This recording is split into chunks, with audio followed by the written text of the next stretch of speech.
We got problems!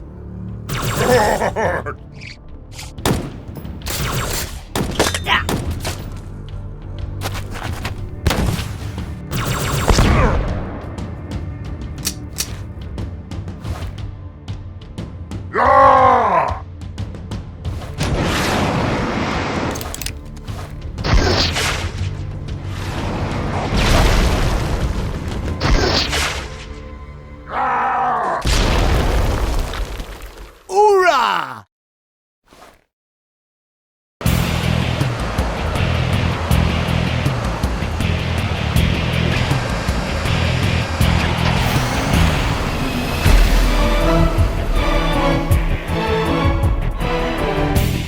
Hello and welcome. Today we're taking a look at the Banished Garrison set from Mega. We'll take a look at what you get, as well as the pros and cons of using it for stop motion.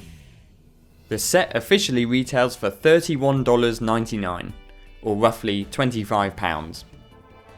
But as usual, the prices do vary depending on where you look.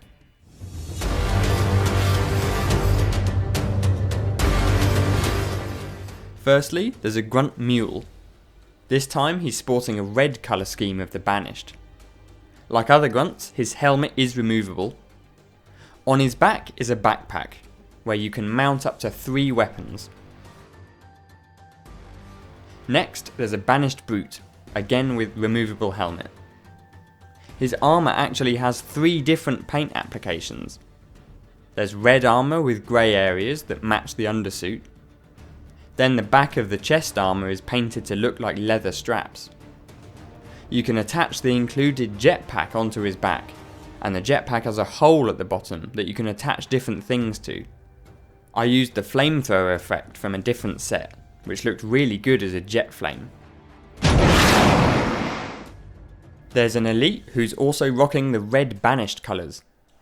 Again, he has a removable helmet and some cool silver detailing on his chest. Lastly, for the Banished, there's a gold Brute Chieftain. When Mega first released the Silver Chieftain for Halo Heroes, I was so nervous that I wouldn't be able to get one because it was a great figure and Halo Heroes can be difficult to find or expensive in the UK. But then this Gold Chieftain appeared in this set, and I'm really glad because it's another chance to grab this figure. This is one of my favourite Banished figures, honestly. There's clean red markings on the chest and helmet. The helmet's removable and actually reveals a Halo Wars 2 style or Halo 2 Anniversary style Brute head, unlike the silver one from Halo Heroes, which has the Halo Infinite style Brute head. The armour is bulky and the helmet is gigantic. There's cool details on the back of the torso as well. Moving on, we have the first of the UNSC figures, the Spartan Trailblazer. If I was 12, this would have been my favourite Spartan. It feels so edgy. There's a definite night ops theme with dark grey, military green details and a green visor. It's a cool combination of some asymmetrical armour. Finally, there's a UNSC Marine who also has some asymmetrical armour. I really like this Marine because under the removable helmet is a head with a balaclava. It's a nice variant of the standard Marine.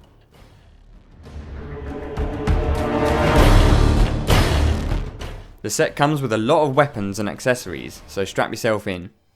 It comes with a grey Mangler, a grey Hydra, 2 light grey shock rifles, a purple plasma pistol, a purple plasma rifle, a grey gravity hammer, a green commando, 2 spike grenades, a thigh belt and grenade for the Marine, 5 grey bases, a big grey base and a transparent rod which goes with the jump pack Brute.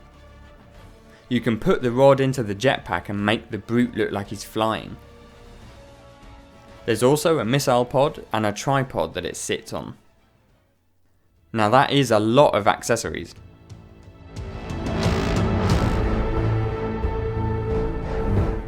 Overall, there seems to be a lot of positivity around this set. The majority of comments like it, as it's a really good army builder for the Banished with some cool figures.